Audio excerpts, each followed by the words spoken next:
Hey everybody, Greg Poole here at Junkie Media, bojunkie.com. It's time for another podcast. As usual, for those of you watching, you are probably in disbelief right about now at what you're seeing on your screen. And I don't mean my ugly face. I mean the guy that I'm talking to. For those of you, you're right. For those of you that are listening to the audio only, uh, I will introduce today's guest in a minute.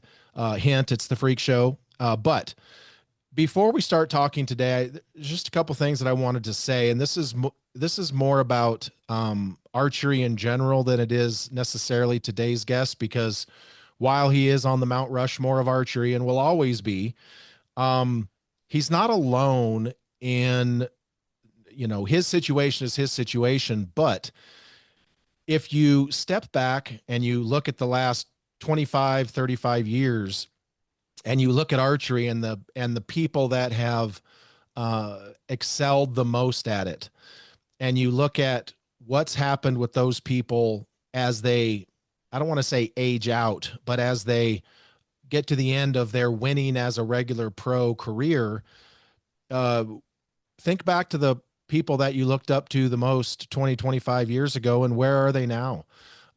Archery doesn't have a great track record when it comes to people that have been the best of the best in our sport transitioning. We don't have an NFL type situation where today's guest can just become a color commentator and make more money than he did playing or shooting. Same with basketball, or all just saw that Michael Jordan's now commentating for NBC and he's getting wild amounts of money.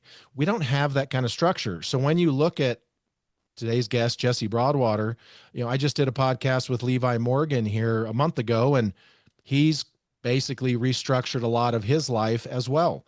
And these guys, and it's not just Levi, it's not just Jesse, there's other people that have been phenoms and then superstars in our sport. And where do they transition to? If they don't own an archery shop, generally speaking, they go to work somewhere else. And that's just kind of, our system doesn't necessarily have that kind of support.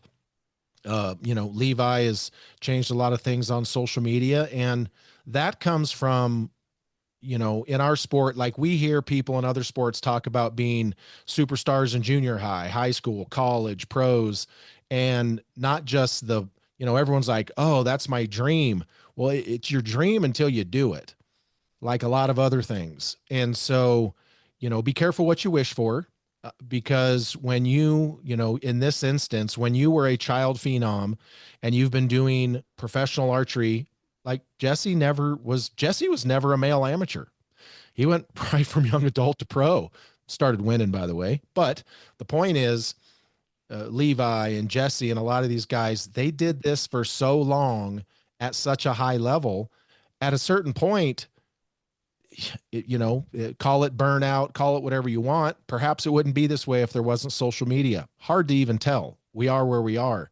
But I say that because I think something that I see a lot in our sport is that folks forget that Jesse and Levi and all of these other guys who did this at the highest level, they're just people too. And the not just the pressure to perform, the expectations to perform, dealing with sponsors. Now, Levi has a television show, of course, so he's kind of in a different situation there. But Levi and Jesse and all of the, nobody has an agent. Well, Levi might, but there's no agents in professional archery as a sport. And so these guys and girls are having to deal with this stuff on their own, and they have no formal training in it. Some of them are better at it than others. And I can tell you firsthand, Jesse hates dealing with contracts and negotiations for contracts. He'd probably rather get stung on the inner lip by a wasp than he would deal with contracts like that. He's just always hated it. And so that just is what it is. And so I say that as we start this podcast, because I've done a lot of podcasts with Jesse. I've done a lot of interviews with Jesse. This one's probably not going to be the same. Yeah, we're going to talk about some cool shit, and yeah, I'll bring up the Olympics, and I'll bring up all kinds of, and we'll talk about some cool memories and stuff. But this podcast is going to be a little different, similar to the Levi one.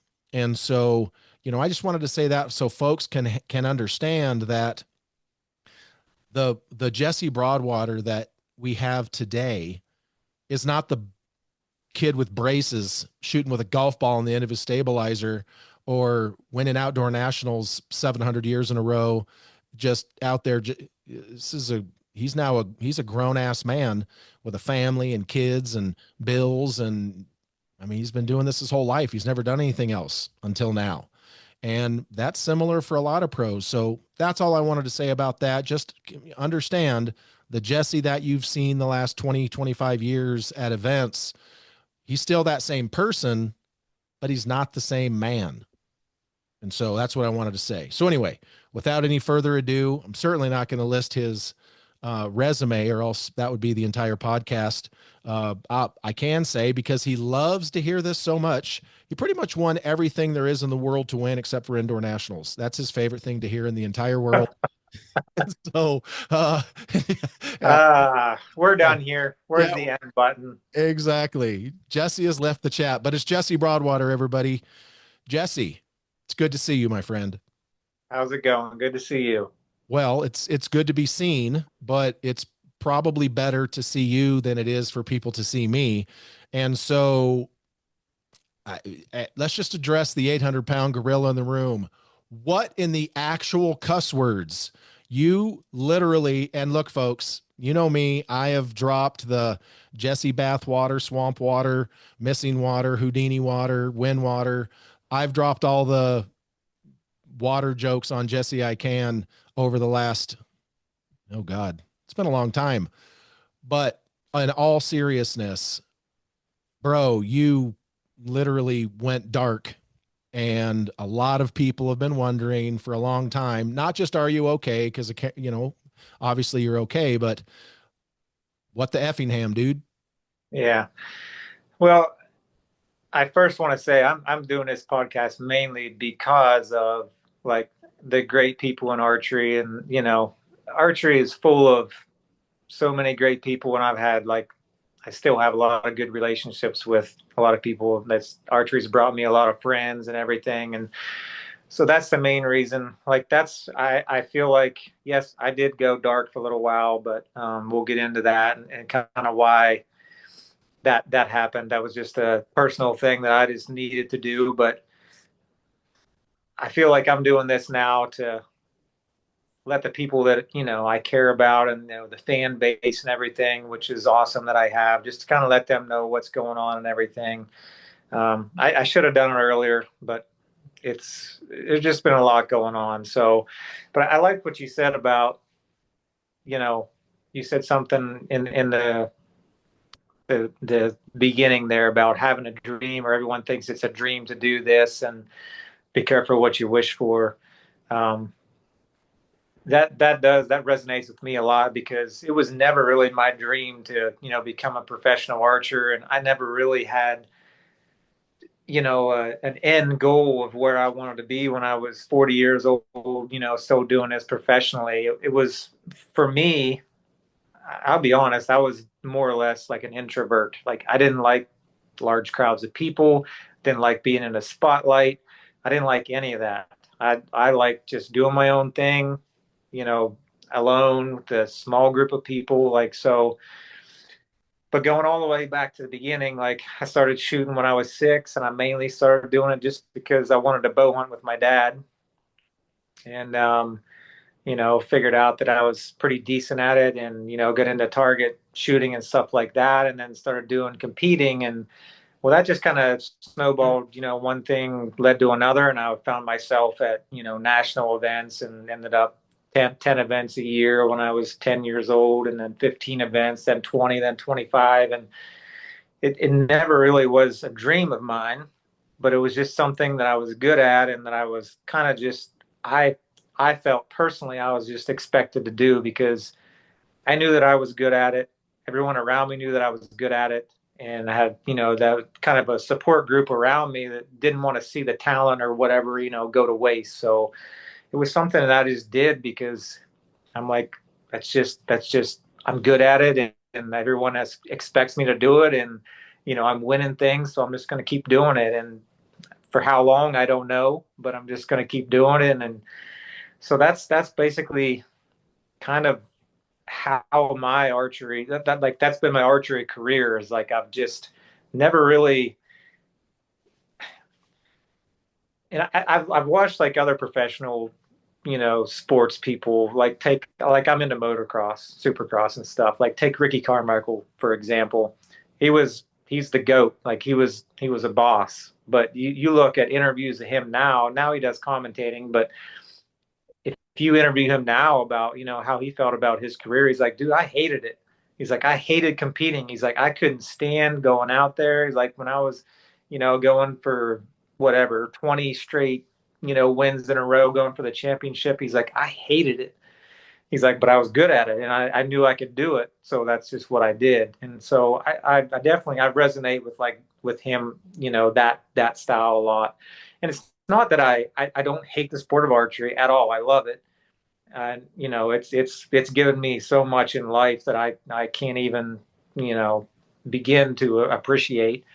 So that part about it's been cool, but it has been it's been tough because when you're talented or when you're good at something that you like really are not like really excited and pumped to get up and go do, and you know what I mean, like you're traveling to all these events, you got hotels, rental cars, you're away from your family and all this stuff and all this pressure on your shoulder from sponsors and stuff like that, and you can do it, but do you really want to do it and do you love doing it? So it took a lot. It's all, archery is already mental enough, but that was a whole nother level of mental aptitude to try to like find that. Like I tried to force myself to love it, to do it, because I knew I was good at it. I knew there was a lot of people that looked up to me. And that was the main thing that kept me going, honestly. It was, these kids and the kids' parents and good friends and stuff that they looked up to me. I was able to give them good advice and help them out and see them succeed and stuff. So like that's what really kept me going. But to say that I was like pumped to get out of bed at 5 in the morning to go compete at an ASA and shoot at targets I couldn't see in the dark and stuff to try to make a paycheck and win and stuff, I can't really say that I was really excited to do that. But so I just wanted to touch on that because just when you said that in the beginning about people having, dreams to do this, I just thought, well, I didn't really, that wasn't really my dream, but it was just something that I just kind of fell into and was good at. And I just kind of done it. And turns out I've done it for over 30 years, I started really competing when I was about 9. I'm 41 now. So it's been a while. And there's been lots of moments that you know plenty of moments that I love and have been positive, but the competing side of it, I'm not a like fierce competitor. Like I don't get off on like going out there and like trying to beat someone or trying to be the best. That's just not who I am personally. Just as a person, I don't need the hype, I don't need the spotlight. For me, a lot of times it was like I got a job to do. Even if it was overseas, I'm like, okay, like I had to mentally prepare myself for this. When I was shooting like on the U.S. archery team, I'm like, okay, I got small kids at home, 6, 7, 8 years old. You know what I mean? Like I got to leave them for a week, 10 days to go over, and really, I'm only going to get financially a benefit out of it if I win the thing. If I podium, I'm going to come out okay, but like I'm going there to win and I'm doing it as a job. And looking back on it now, I missed out on so much, just so many like experiences, memories, and stuff like that because I was so blindfolded, tunnel vision on just going in for my 7 to 10 days or whatever in a foreign country and just focusing on trying to win the thing. Didn't care about exploring, looking at, some of the places I've been, Italy and Poland and Turkey and all these other places, like I just went in, competition field, just me and the target. I'm here to win. And so I do regret that a lot, but I was there alone. Like I didn't have no one to share it with. I didn't have my wife or kids there. It would have been different if I would have had them there and like, done my competing and then all of us went off and done exploring on the side, took all made memories and stuff like that. But it wasn't like that. We couldn't afford to do it. So um So that was kind of the whole mental aspect to it that has really it was hard. It was hard for me. I don't know that it's that hard for some of these other guys out there and younger guys with that don't have a family or whatever. Maybe it's easier for them. Maybe it's not. I don't know. But for me personally, it was pretty hard and pretty stressful. So with that being said, like I always knew that I had to have a backup plan because at some point it was going to come to an end. It was either going to come to an end when I stopped winning as much, when sponsors stopped seeing as much value in me, or when I just personally wanted to say enough is enough. I'm burnt out. I want to stop doing this. So I needed something to transition into. So and we can kind of get into that a little bit too. That's kind of where the point business came in. I kicked around a whole bunch of ideas. I mean, for the past 10 years, 10, 15 years, really, Right. of trying to decide what I was going to do. And, do I try to get something started in the meantime? But it's hard. It's hard to get something else started and build it up while you're doing archery professionally for a living because you spend so much time away and so much time dedicated to just archery because, I mean, you have to if you want to go there and win and succeed, or it's going to really come to an end quick. And it, it depends on where you're at with contracts and everything else. If you're at the end of your contract and stuff like that with certain companies, you don't want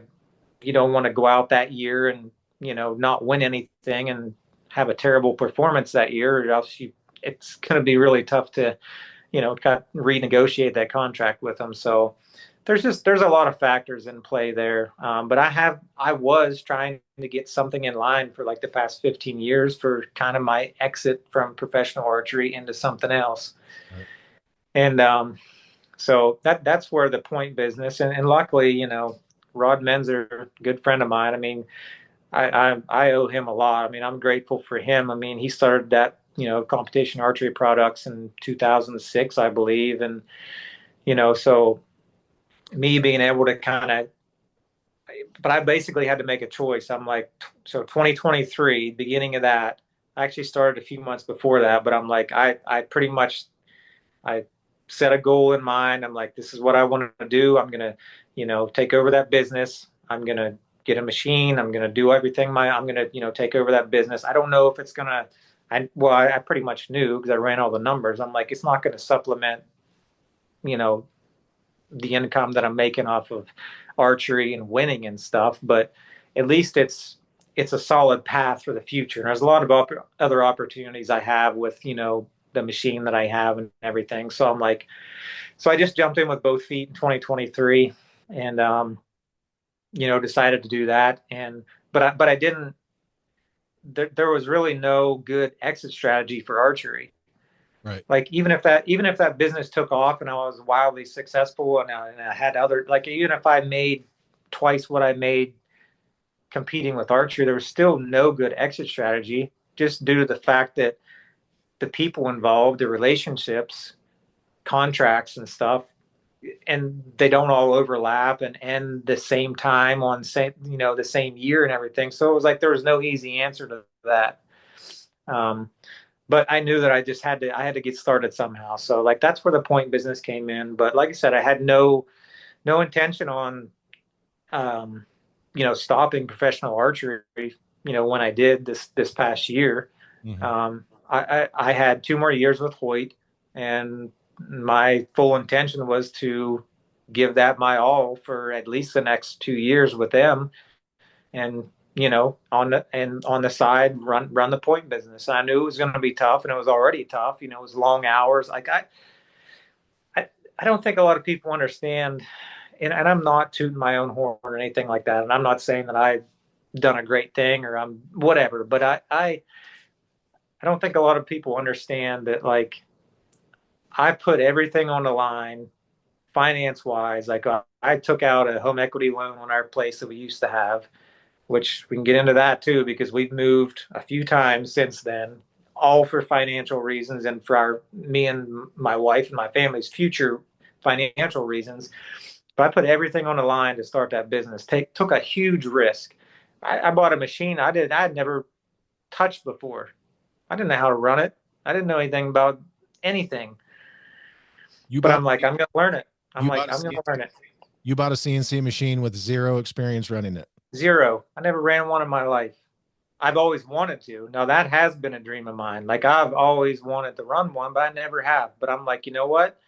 I'm going to do it. I'm going to learn it because at that was 2023. So that was after the pandemic and all this stuff and supply chain and like a lot of things got messed up there. I'm like, there's no way I'm going to take over this business and try to outsource and do all that. Like it's just that's not going to happen because I just know that would be a disaster, and it would have been.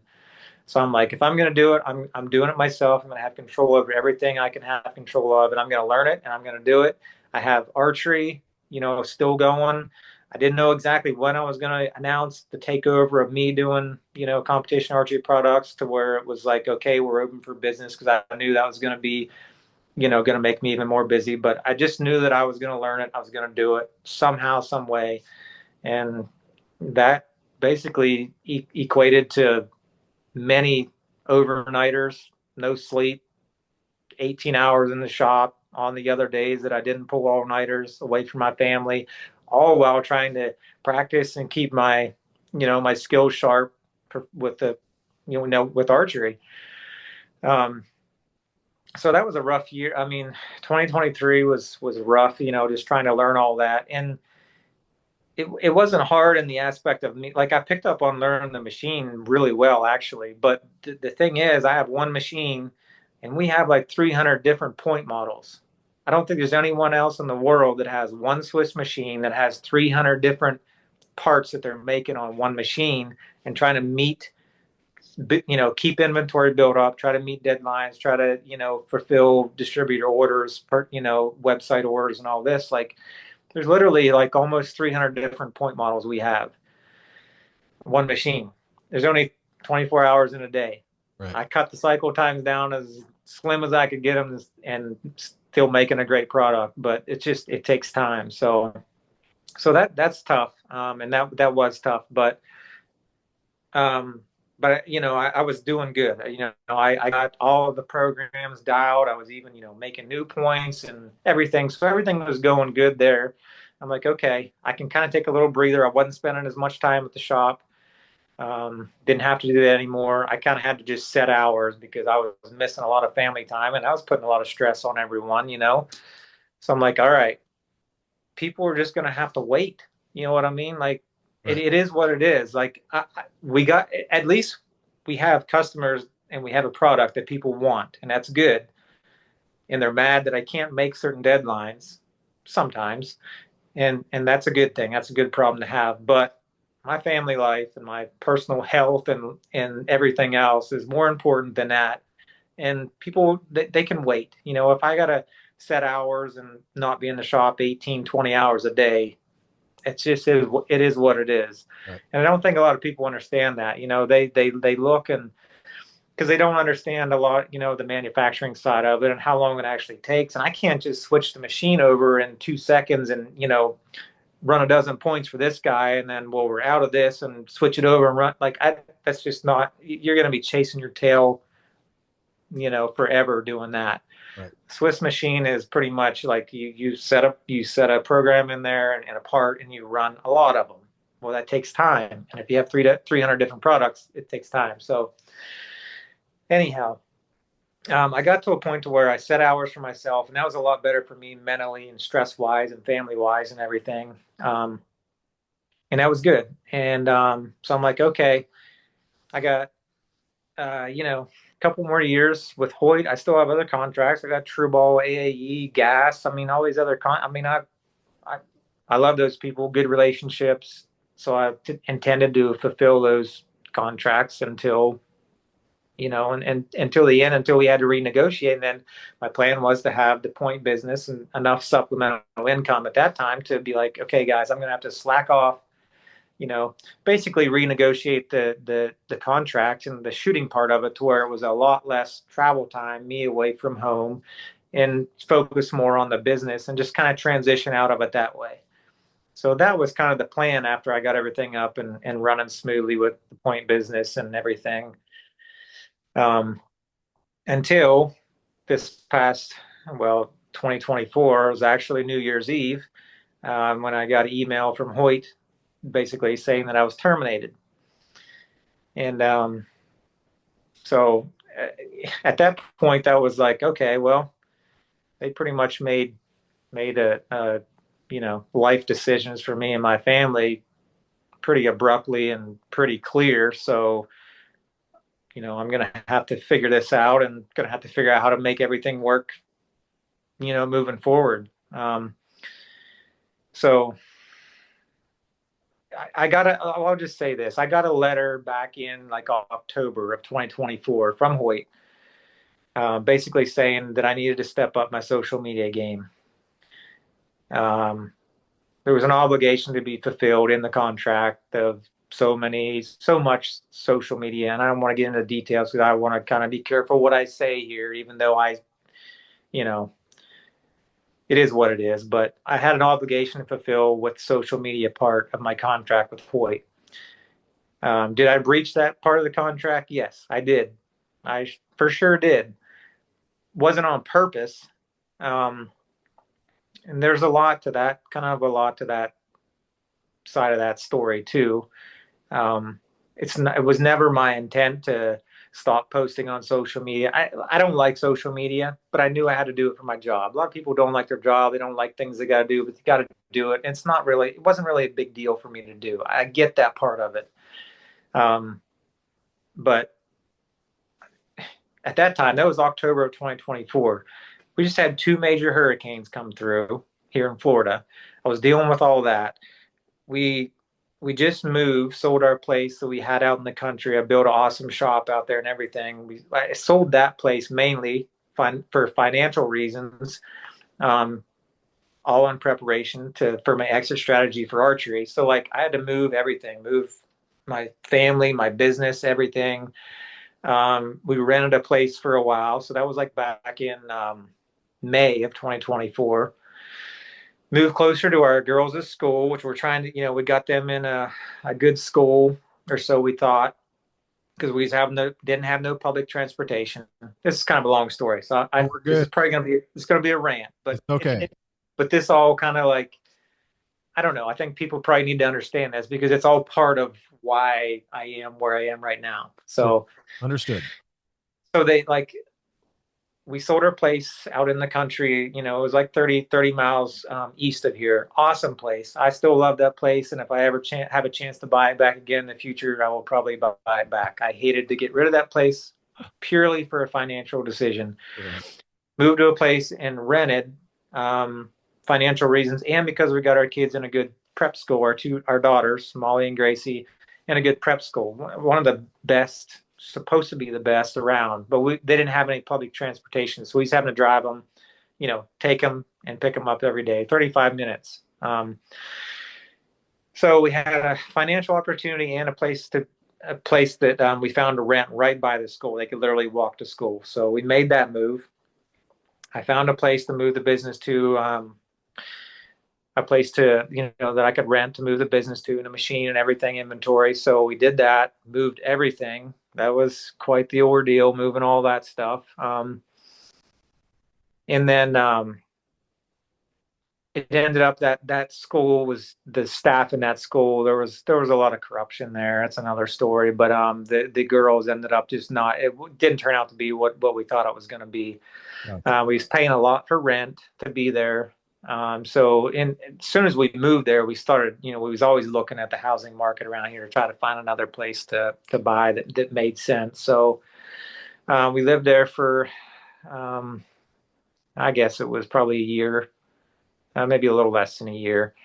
And then we found a place that we're in now, to move to. So had to move again, all while trying to still compete with archery and run the business and all of that. So there was a lot going on. And like I said, at that time when Hoyt sent me that letter in October of 2024 saying about I need to step up my social media again. We just had two major hurricanes come through. Oh, and in the meantime, we bought a place to fix up to make an Airbnb, which we have now, and it's successful. And that was a great decision to make, but it needed a lot of work. So I was trying to So we moved, rented a place, moved the machine, had to get that set back up, bought an Airbnb that needed work, had to get that ready to go, to start renting out. And then, so all this stuff going on. The hurricanes started to come through. We had two major hurricanes come through. So I'm like trying to get everything secured for that. And one of them, my wife and kids evacuated for. I stayed home to make sure everything was okay. And there was a lot going on in October of 2024. Right. Now you think that, you know, certain people would understand that and understand that it wasn't really the main thing on my mind was to post pictures of, me with my bow and a target or whatever that they expected me to post at that time just to fulfill my social media part of the obligation. You would just think that they'd have a little bit of sympathy for what was going on, and you would also think that they would have reached out to me if they thought that that was a major problem and communicate with me a little bit and be like, hey Jesse, like we really need you to step up, your social media game, for XYZ reasons, whatever. Like you would think that that'd just be the moral thing for a person to do. People you thought that you was your friends and you was trying to help them out as much as they was trying to help you out. You would think that that'd just be the right thing to do. That didn't happen. Um, and so that's a I'm still pretty bitter about it. I'm not gonna lie, I'm still pretty bitter about it. And I don't have a lot of nice things to say. You know, Tom, Jeremy, Zach, Steve. I don't have a lot of nice things to say. You guys could have reached out to me, and you could have been you could have communicated with me instead of sending in a letter. And with everything else I had going on, why don't you just reach out to me and have a conversation with me? And I'm pretty bitter about that, and I will be. And there's no reason that they couldn't have done that, and we could have came to some kind of a agreement or something. It was never my intention to up and leave them high and dry before my contract was done. Never was part of my plan at all. I intended to help them out and give my all to them until my contract was over. And then at that time, that was the deal. We were supposed to, look at things then and renegotiate, but that didn't happen. And while we're on the social media note, like I have, I don't even know. I haven't looked at the page, my athletes page to see how many followers I got, but I'm pretty sure it's probably more than anyone, maybe besides Paige at this point. And if you look back through there, I've posted just just get on there and look. That like I've posted so many different things. I've done so many different things that nobody else has done. Nobody else has shared. I was literally fresh out of ideas and I reached out to Steve at Hoyt, way before this even was a thing. This was like back in this was in 2023. I'm like, I understand you probably want more out of me. Now they never said they needed more out of me social media wise, but I'm like, I just know it. I know that's what they want them. So I reached out to him like, Steve, I'm fresh out of ideas. I need you to give me ideas to do. If you give me ideas, I will gladly do them. But for me to sit down and try to think of social media posts that I haven't already done 5 times in the past, I can't. I'm totally burnt out on it. But if you give me ideas, I will gladly do it. Nothing. Never got nothing. So Have you that have let me ask, have you guys spoken since? Have you got like have you no, or any of them spoken since? no. After they sent the letter in October, that was when the new bow was being released, and I did have one of them prototype, shot it, gave my feedback and thoughts on it. After they sent that letter, you know, made a post on it, and that was just, that was that. Never spoke to anyone else about it. It was never anything else. And then, until New Year's Eve, I was literally at the shop on New Year's Eve, busting my ass trying to get stuff ready for the upcoming year. And apparently, I got a phone call from one of them, which I missed because I'm in the shop doing stuff. I got the machine. I don't have my phone on me, 24/7. I and then I checked my email, and then I got an email that basically was my termination email that said, "Hey, we tried to reach you a little bit ago, but we couldn't get." This is the gist of it. We tried to reach you a little bit ago, but couldn't get you. So we're sending this email because you breached your contract, and your contract's terminated. So I'm like, huh, Mm. okay. So yeah, I mean, And so I had so many different feelings, and I still do have a lot of different feelings going through my mind about that whole situation, how it played out, and it's just shitty. I mean, it just is on how it all played out. It did not have to go down that way. Any one of those guys could have reached out to me and had a conversation with me, and they could have told me that that I'm slacking in a certain area, or that I'm, hey, just to let you know, if you don't do this, you're going, but it was none of that. And so that just doesn't sit well with me. And for the contract that I had, for them to, terminate me because I didn't fulfill my social media part of the contract, was it's BS, to be honest with you. You're going to tell me that my whole worth was based on my social media part of my contract and nothing else? Not you know going to all these shoots a year and being at the booth and helping people, not to mention the thousands of messages that I got and answered every month through my social media, Hoyt specific questions, was a lot of them. right. So yeah, there's there was never a break from it. You know what I mean? Like with social media, you're never away from it.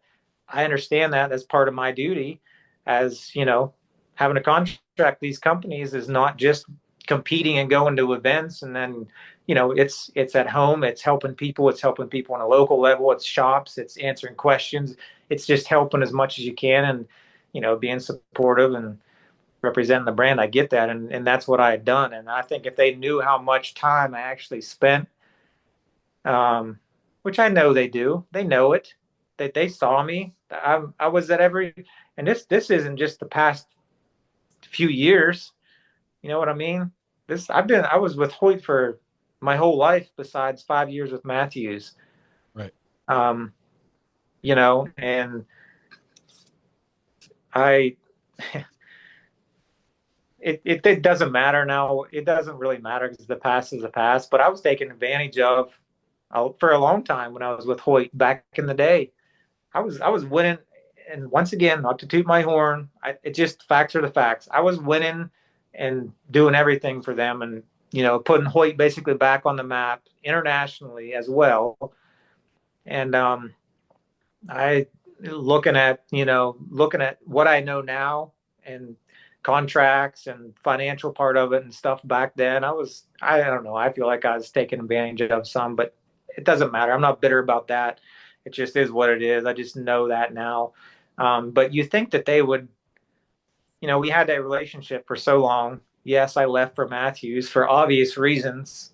I would have been dumb to not, you know, um, take that deal with Matthews that I'd done for 5 years. And yeah, I don't know. I don't want this to come off all negative, but I just want people to understand where I'm at, and kind of, it just is what it is. It's what I'm feeling, so I'm just conveying that. And Sure. I'll be honest, my Derek Phillips with Matthews, I didn't know how to take him at first, but I mean, Matthews is lucky to have him. I mean, this like he was a really good pro staff manager. I put a lot of pressure on myself with them because I knew that I really wanted to perform for him or whatever. But he was a really great pro staff manager, and I can't in a million years ever see him, doing anything to the likes of what happened with me with Hoyt. He never would have let that happen. He would have called me, would have come, and matter of fact, he did. And here's another thing a lot of people probably don't know. When I left Matthews, I didn't get fired from Matthews. I wasn't given a lesser deal with Matthews. I was given the same deal. I was given the same deal for multiple years after that. I chose to leave because I felt like at that time Looking back on it now, hindsight's 2020, but I felt like I could perform a little bit better with the Hoyt bow.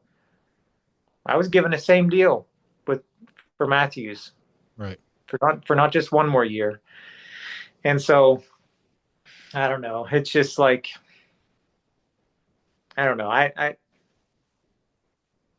went out on the limb, with Hoyt this last go around, and felt like I felt like I with archery and competing, like you know how it is. It's very like you just need a little bit. The difference between winning and finishing 10th is like this much. And Right. if you feel like you're struggling with something, any little thing, and you feel like you're not going to be struggling with that, and you feel like you can win, winning's where it's at.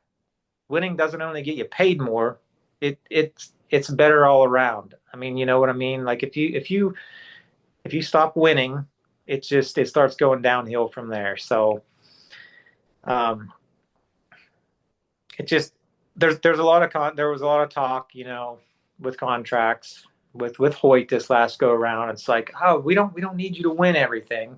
We just need you to be you. We just need you to be Jesse Broadwater.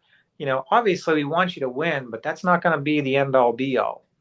Right. That was words right out of their mouth, and I just don't see that being the fact because I don't know what they was thinking, but didn't I didn't win everything, and then they found an out with the contract, and I feel like that's pretty much was their out, and I don't know what kind of financial position they're in. It's just all speculation, but seemed like that was an easy out for them to, you know, I don't know. I don't want to go too much farther into it Yeah. Yeah. because I feel like I've gone far enough to kind of get my point across and kind of, you know, get some of my feelings out there. But that is what it is. So that's kind of so that all happened on New Year's Eve this past year. I'm like, okay, I really need to figure this out. Me and my family need to figure this out. Like we're not in a position to handle this financially. We're not quite ready for that. We was gonna be in a few more years maybe, but so at that point I'm like I'm not gonna go negotiate. I'm done with this. I'm done making other people money. I'm done signing contracts and committing to this and that for them just to say one thing to my face, and then whenever they're in a certain financial spot in the future and they have an out legally with the contract wise just to cut me, and I'm like I'm not doing that. So I'm like I'm just I'm done with competing. I'm gonna still keep my royalty contracts, which I still have with AAE, True Ball, and Gas. Okay. I because that's a big part. Like I do still love doing that. Like developing new products and having my name on products that actually help people and give back to this world. Like with True Ball and the releases and stuff we do, we still donate. We still donate every quarter to a cancer research center. Right. That's a huge thing for me. And I love that. And it's awesome that me and Tribble have the ability to do that. And at the same time, help people and give people product that they love and to help them do better. And so that's just a win-win all around. So I still have those obligations.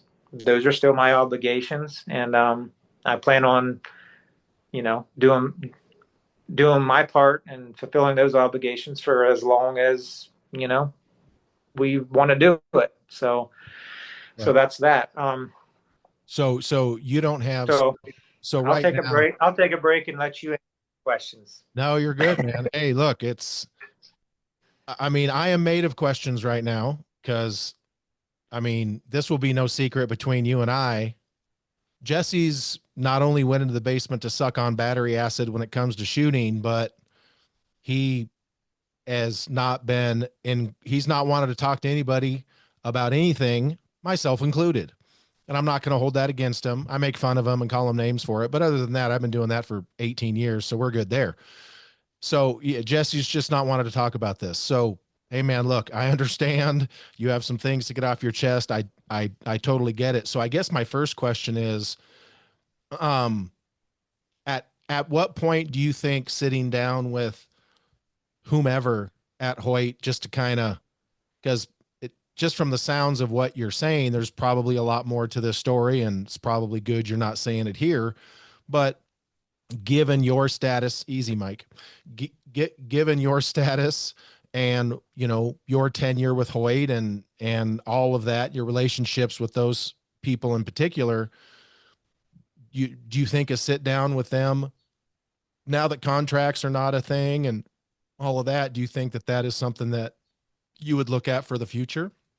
Nope, nope. They said all they needed to say to me. Okay. Hey. I have nothing to say to them, and I'm not out here to bash anyone or you're calling anyone names or anything, but cowardly, cowardly has been in my mind. Like that was just it was a coward move from all of them. Like I said, they have my number. They got my number and email. They could have reached out to me and had a discussion with me many times, and they didn't.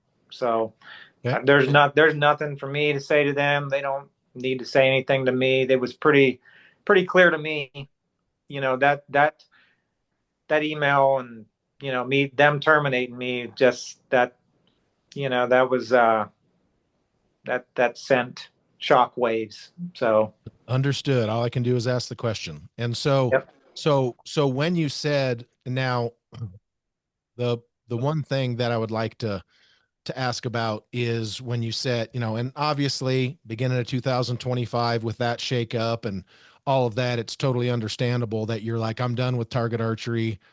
Totally understand that. So I guess the other $64,000 question would be, um, you're still young. You're still going to be incredibly talented. It's not like you all of a sudden aren't talented. Um, how long of a break do you think it'll take for you before you are willing to come back and shoot anything in the tournament archery world? Whether it's, I mean, obviously you can never come back and be an amateur. That's not happening. But I mean, how long do you think it might take before you get a little bit of fire just to come back just to maybe a couple events? Come back and whoop up on all those young bucks Yeah, pretty much.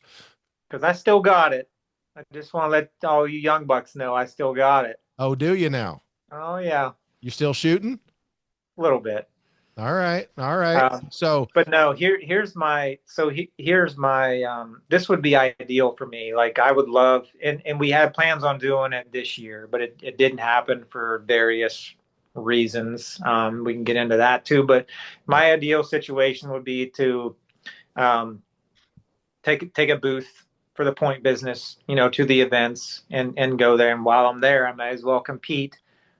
So yeah, that would be my ideal situation. Take a booth, take the wife, if the daughters want to go and help while I'm away shooting. Yeah, I would love to still go there and compete, just for the fun of it. You know what I mean? And that would be awesome to me because I'm there for the business and showing support, which I really need to do, and I get that. And I know people.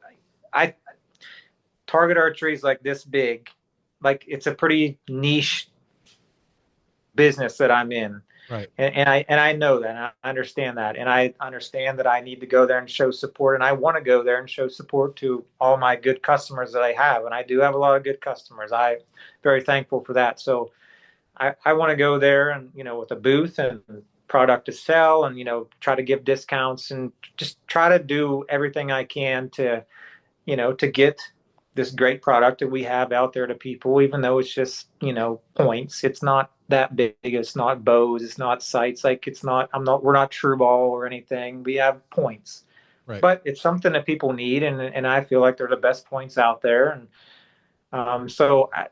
yeah, I would love to go there, take a booth and go there and compete and, go out there in the range and have fun with, all my friends and everyone that I've just grown up to know. And I think that would be awesome. And it would be so much more enjoyable for me to do that than how I was doing it, to be honest. I mean, because I literally, like I said, I went to all these shoots with blindfolds on, and I was just there to win. And yeah, we had camaraderie and cut it up on the range and stuff, but It was just always, a huge part of my mind was just like, I need to win. I need to make the shoot down. I need to win that. And like, that's just what I need to do. Right. And, so for me, just to go out there and have fun and go out there and compete with those guys again, that would be, that's the ultimate goal. And that's the plan that we have moving forward. Um, it didn't happen this year. I know a lot of you guys saw the whole mess up we had with the ballistic points, and that was a major reason why we had planned on going to the ASAs and a bunch of other shoots, and but we had major setbacks with the last batch of ballistic points, and so that's kind of why it didn't happen. But um, so next year, 2026, and maybe even this year, the indoor season, we have plans on being at some events and maybe JVD and stuff like that, and because they're a huge buyer of our points and really great customer. So we want to go over there and show support to them, and it looks like an awesome tournament. So I wouldn't mind shooting that myself. So that's kind of the plan moving forward. Okay. Um, so yeah, but never I have no plans on ever doing it like I did. Sure. Trying to find a contract and signing a contract with bow company and going out there and doing that. It just doesn't interest me anymore. I'm fully focused on the business right now and trying to do that to the best of my ability, and so that's the main focus right now. So Sure. And so you had mentioned something, and it would be great to see you back in 2026. I think there's thousands of people out there that would just like to see you around. I mean, totally understandable with what happened, and especially the point screw up. For those of you that don't know, basically, Jesse sent a metric shit ton of ballistic points to a new vendor trying to save some time, and it did not work out for him. And so that's basically what happened. And so you had mentioned something earlier that I've been aware of for a lot of years, but a lot of people haven't. And you mentioned your health. And I don't just mean the stress of doing what you do and hashtag platinum highlights and all the other gray hair jokes, but you have Hashimoto's, and there, and so a lot of people out there probably don't know what that is, but I mean, there's times where you break out and I don't know if they're hives or rashes or exactly what you would want to call them, but that is something that is, I don't know how it's manageable. I mean, you've showed me pictures, and I mean, it looks wildly uncomfortable. So just yeah. give a little update on what exactly Hashimoto's is and kind of how that's affected your life going back. Yeah, it's been a while. Yeah, so like I'm gonna say I started really noticing something was off. So we bought the place out east where I built the new shop, the place I said that I would buy back if I had a chance. We bought that in 2019, and we done a lot. I done a lot of work to that. Like it needed a lot of work. So I started really noticing something was not right shortly after that, 2019, 2020. I just, I mean, I woke up every day. It doesn't matter. I could get 12 hours of sleep, and I woke up feeling like I just ran a marathon, and I was 70 years old and I had the flu. Like that's literally, I still feel like that, but I'm like, something's not right. But at that time, what my diet wasn't on point. So like, I'm like, I need to clean up my lifestyle and, diet and everything. So I did that. And in 2020, I got in the best shape of my life. I had a six pack. I was trying to do my diet was clean as a whistle. Like I was like best shape of my life, but I didn't feel any better. Still felt the same. So I never had blood work in my whole life. So 2020 was the first time I ever had blood work in my life. And it came back, that I had thyroid antibodies and my thyroid was out of whack and testosterone was like 200 and all this other stuff. So I'm like, okay, and what do I've never heard of this before. What do I do?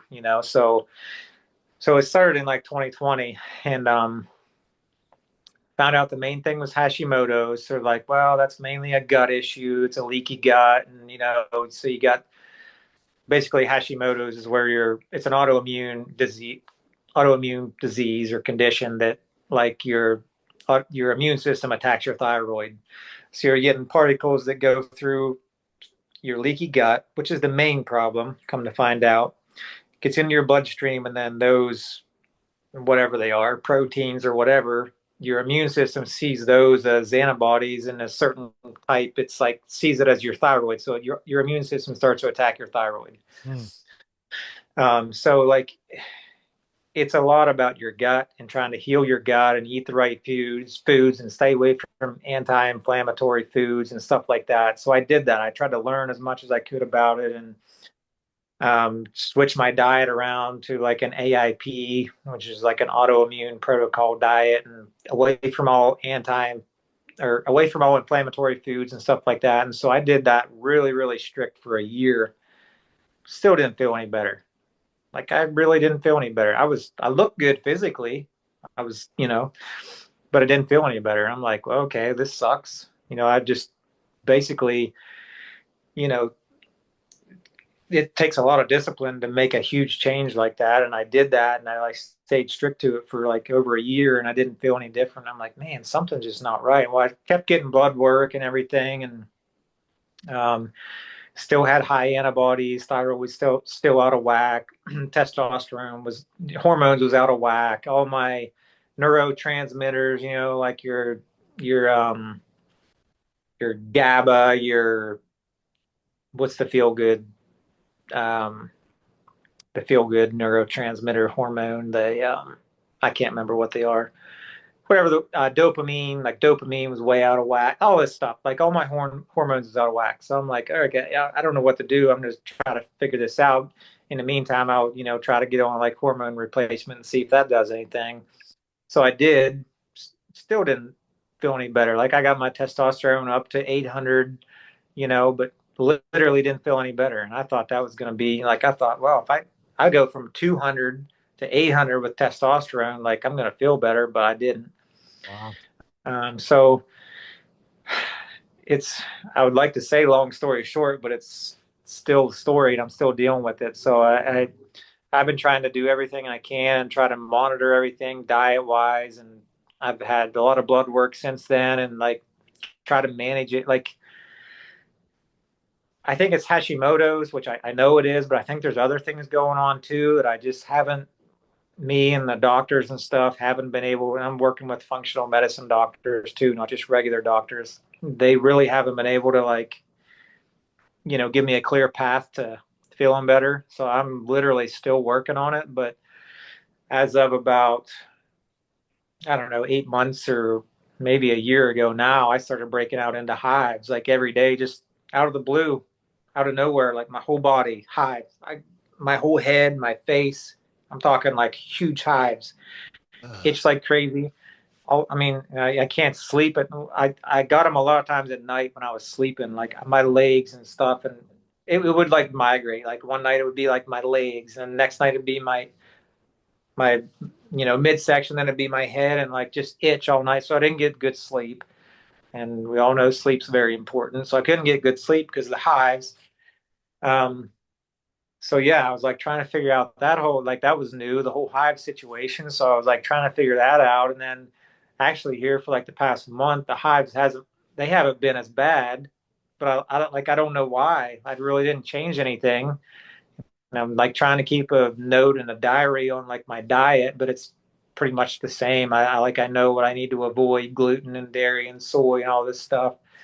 So I don't know. It's that I'll be honest, the whole health condition thing has been like the main the main thing in my life for the past 5 years, because if you're not feeling good and you have no motivation to do anything, and on top of all that, I got like all these other major events going on. Now I'm trying to start a new business. I'm trying to compete competitively, professionally with archery. I'm traveling. And then then I basically get fired from Hoyt, and like, so I'm like trying to manage all that with the health stuff that I got going on. And literally, I just feel like laying in bed all day. I don't feel like doing a damn thing, but I have to. And it's literally, I got to force myself to do even the most easy task every day. Like it's just talk about a mental battle. I thought competing with archery was hard. No, like forcing yourself to just do the easiest task every day to day task with a family and whatever is just, I got to force myself to do it. And so that gets very tiring. And um, I say I have a little better days, and some days are worse than others, but I haven't had a day where I really felt great for a long time. So Wow. that has been a huge struggle, and still trying to figure all that out. Just had a bunch of different tests done actually last week, and micronutrient test and more hormone tests and thyroid. And actually, this last time, my thyroid panel came back looking better than it's ever been. Like thyroid antibodies was low; they was in the 200s, where they've been like 3,700 before, which is pretty high. But I don't know. That really doesn't correlate to how you feel, because I've talked to other people that have Hashimoto's that their thyroid antibodies have been in like the 4,000s, and they don't feel as bad as what I feel. So it's just like, I don't know. It's kind of a mystery, and I'm Right. still trying to figure it out. It's not like one of those things to where it's like you go in and the doctor's like, "Oh, you have high blood pressure. Take this medicine or clean up your diet, and that'll fix it." It's not the case with what I got going on, and so it's been quite the struggle. So I don't think it's just Hashimoto's. I think there's other things going on too, that I'm still trying to track down. So it's How, been a how much do you think that those, if you said they started in 19, how much do you think that, and this is obviously your health is number one, of course, but how much do you think that situation health wise affected your shooting from 19 until, through 24? well. I think it made it a lot harder because of mainly because of the motivation to go out there and push myself to practice, because I never feel like doing anything. So like for me to, like I know I got to practice and go out there and prepare for this event, but man, it just like when I think about it, it just it's draining for me to even think about going out there and doing that. But I know I have to do it, so it definitely played a part in it, and definitely made it a lot harder. Um, so I mean, I dealt with it the best way that I possibly could, and gave it everything I had and pushed through.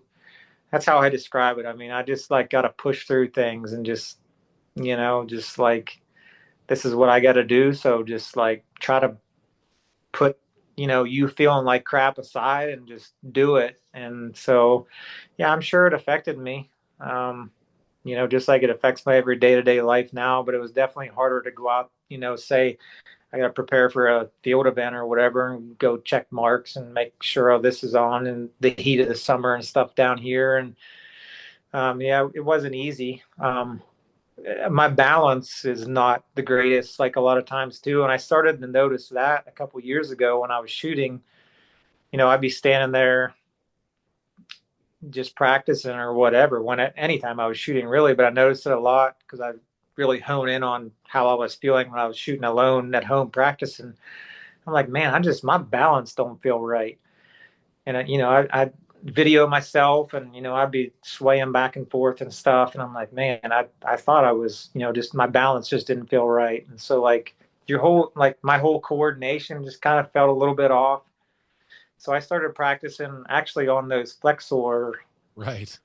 disc and stuff you stand on. So I started doing that to try to, take care of that balance thing. And that did help a lot. But it's still, the way I describe it is like I feel like I'm 70 years old. I got the flu and I just ran a 10-mile marathon the day before and I didn't get any sleep. Like Right. that's literally how I feel. And a lot of times I think I'm just crazy. I'm like, it messes with your head. And I've read, like, I'm on a lot of groups and stuff, Hashimoto's groups and stuff like that. And it's funny reading because people say exactly like how I feel. They say the same thing. Because there for a while I'm like, I'm crazy. Like there's maybe it's just all in my head, like there's no way I'm feeling like this. Like that's just all in my head. Like it's just I'm probably just feeling like I'm 40 years old. It's normal. And then like I'll have a really bad day and I'm like, no, this is not normal. Right. Because I'm looking at my wife who's like, she's older than me, and like we talk, and I'm looking at her and she's running circles. I'm circles around me, and I'm like, okay, it's not normal. It's not all in my head. So Right. yeah, it's been a challenge. So But let's talk about the head for a minute. And so, like historically, I mean, look, I've made probably more jokes about it than anyone, how you don't have a pulse, ice water in the veins, blah blah blah. You can't tell if Jesse hit the arrow to win Vegas or missed at his sight and shot a zero, because you're always the same. And so when this started happening, other than the physical part, which obviously is a huge issue, how did it, affect your mentality? Because really, one of the things about your archery career, other than being better than everybody, was that mentally you seem to never waver. And so how did this health yeah, situation? Yeah, go ahead. I would say that like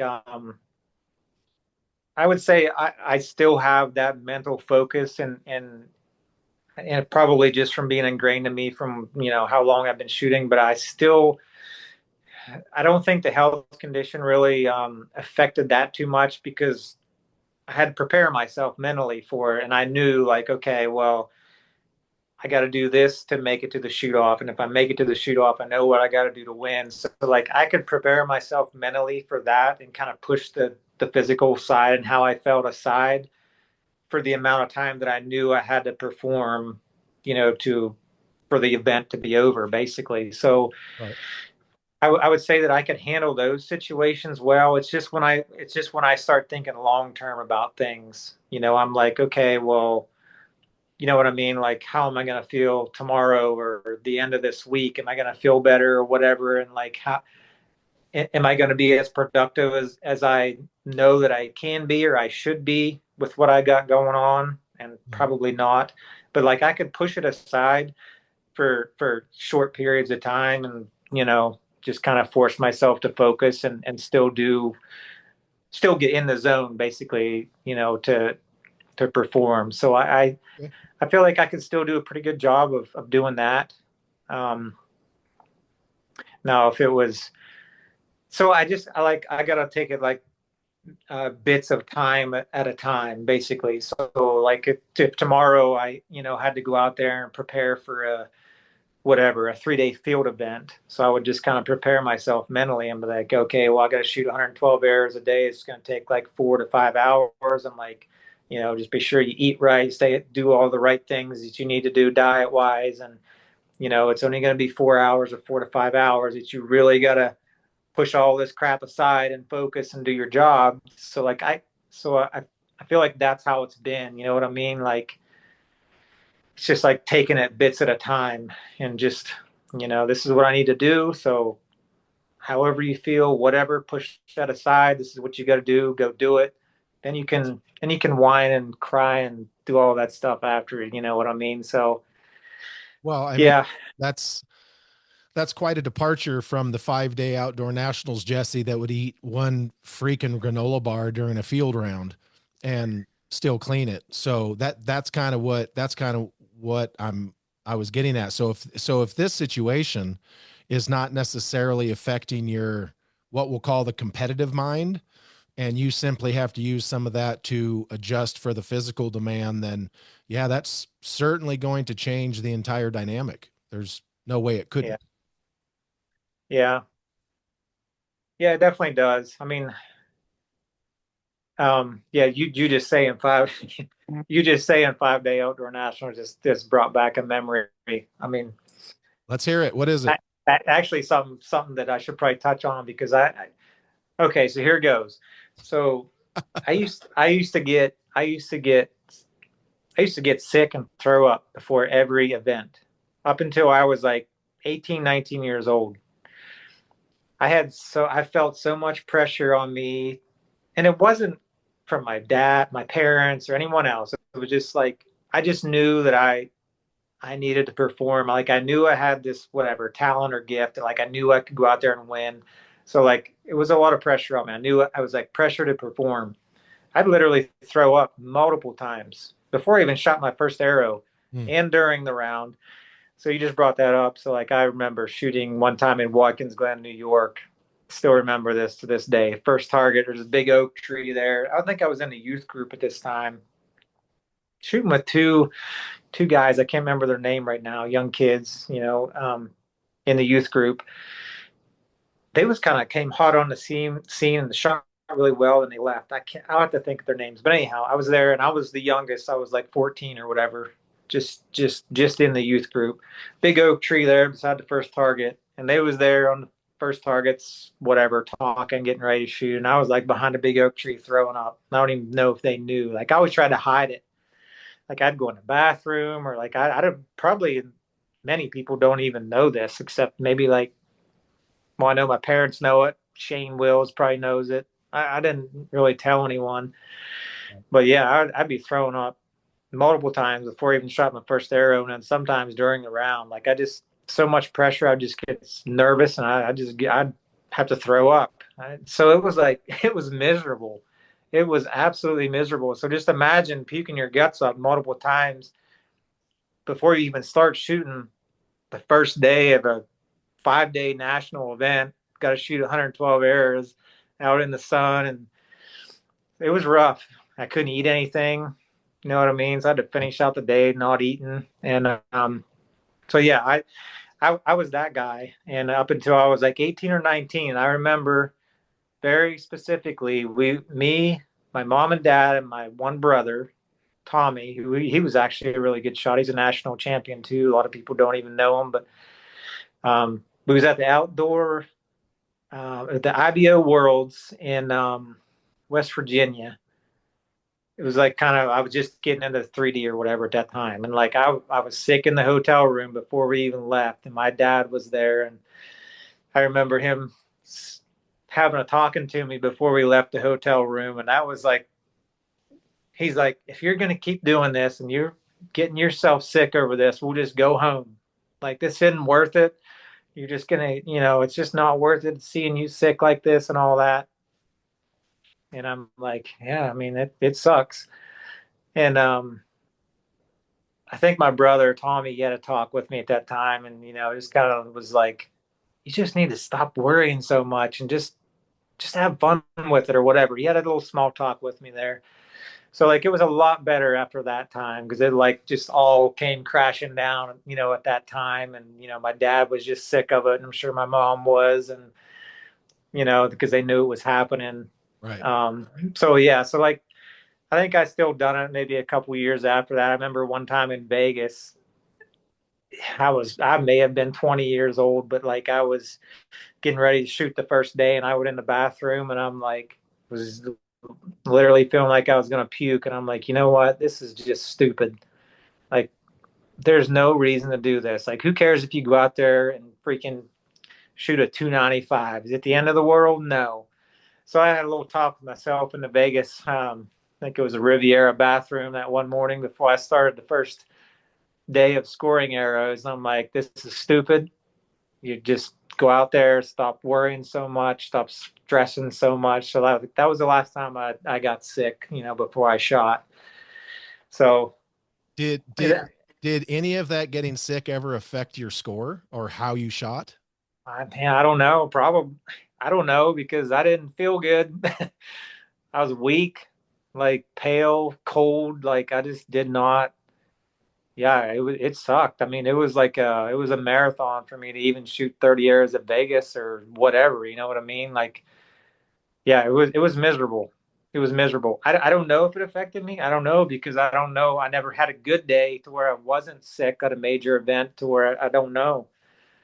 Um, And I remember you having a podcast with Bodie Turner that said he got sick too. And I was going to have a little talk with him and be like, hey, I know what you're going through and it ain't worth it. Yeah, I think he still does actually. Yeah, I know what you're feeling and putting all that pressure on you. And I know you got a lot of pressure on you, but I mean, I don't know what to tell, I don't know what to tell him to make it go away. But I know that I was the same way and I know it sucked. Yeah. So, Oh, well, I mean, and that's, I mean, it's ironic to hear, folks at your level and Bodie's level that, you know, have the same thing happen. And it's like just is it self expectations? It can't, one of the things you said to me years ago, I don't even remember how long ago, but I asked you, how do you handle the nerves? Because there's no way you don't feel the pressure or the nerves. And you told me that you try to take the nerves and transform it into excitement. So it's a different mental, different mental processing. Like you're excited to be in that moment as opposed to being so nervous you want to piss down your leg in that moment. So how does that mentality kind of play into the self pressure that you were experiencing then? Yeah, archery archery's tough. Like it's not like any other active sport to where you can use that adrenaline to your, you know, it's not like riding motocross or playing football to where you get that nervous energy and like you can use that to whatever, sprint faster or ride faster or whatever. It's the total opposite with archery. Like you get that adrenaline going and you can't stop it, but it's like the most negative thing that you can have when you're trying to be calm and still and shoot a relaxed shot. So it's archery is very unique in that aspect, and compared to a lot of other sports. So the biggest thing is just try. It's all a mental trick. It's all just tricking yourself. Even if you gotta in your own mind tell yourself whatever you need to tell yourself to like just get through for the amount of time that you have to get through. And so for me, a lot of times that's what it was. It's like literally just think about whatever. And it's not the same thing every time. Like I thought about different things almost every time.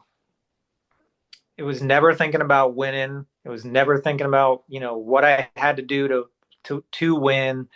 It was always thinking about, okay, what do I need to think about that's going to lower this freaking adrenaline in my body so I can actually hold on to whatever I'm trying to aim at so I can execute a good shot that I've done a million times before.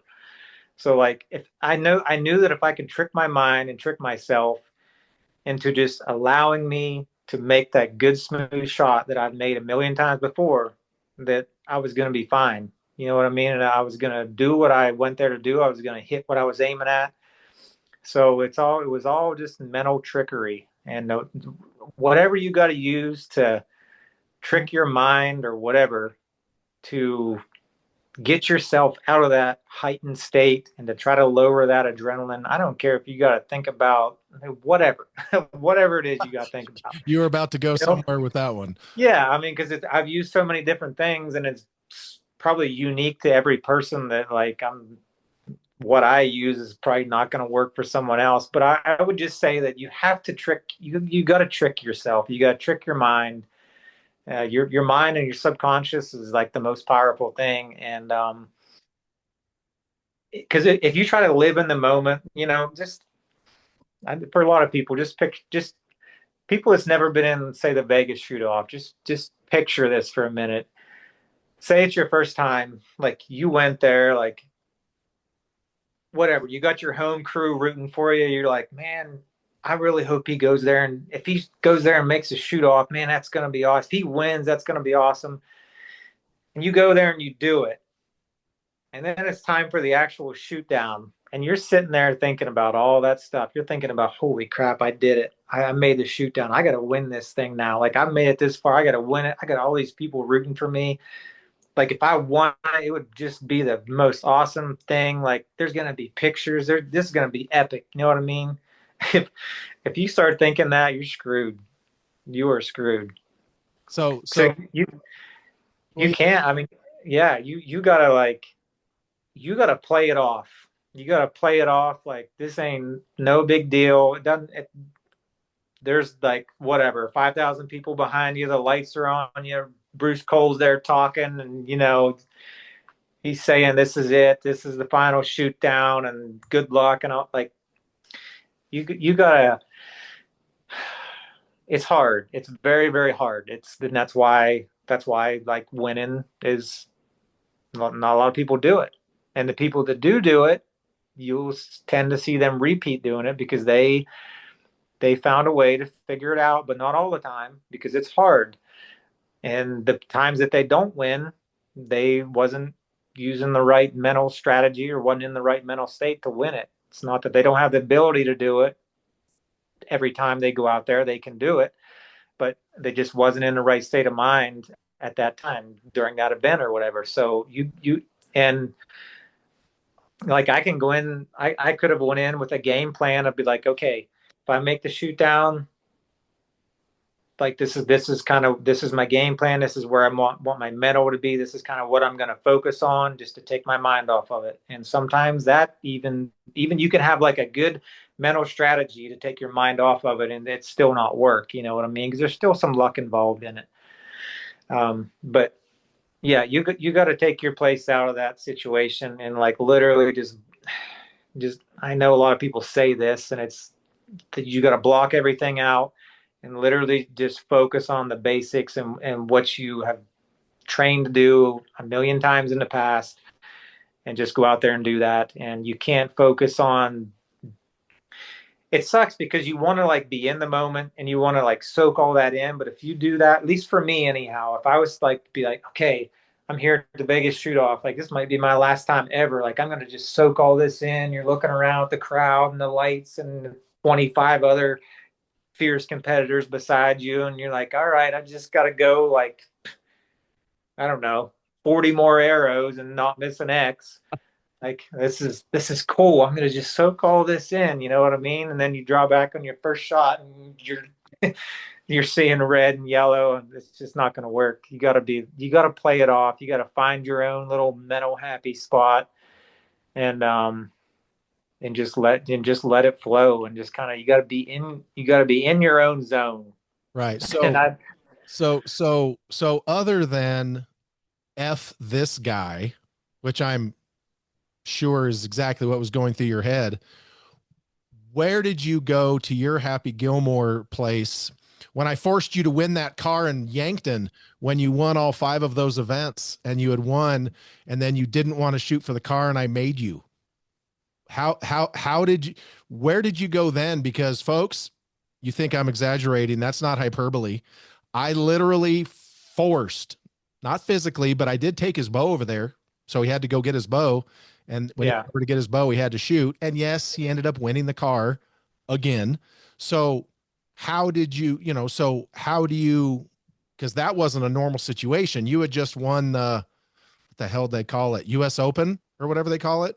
Yeah. And then they had the car shoot off, and you're like, Lisa was there, and you had won all the other 4 events, and you're like, I'm good. And I'm like, no, you're not. And I literally forced you to go over and shoot for the car, and then you won.